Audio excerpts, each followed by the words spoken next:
భారంగా అయినా బాగానే ఉంటుంది. భార్యాభర్తల భాగోతానికి లైసెన్స్ ఉంటుంది.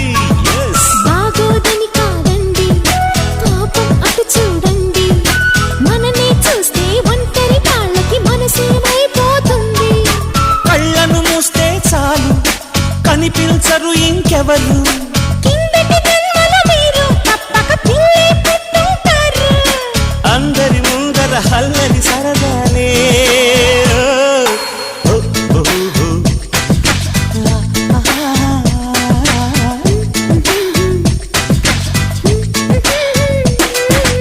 ఇంటికెళదాం పదవమ్మో. అంత అర్జెంట్ ఏంటమ్మో.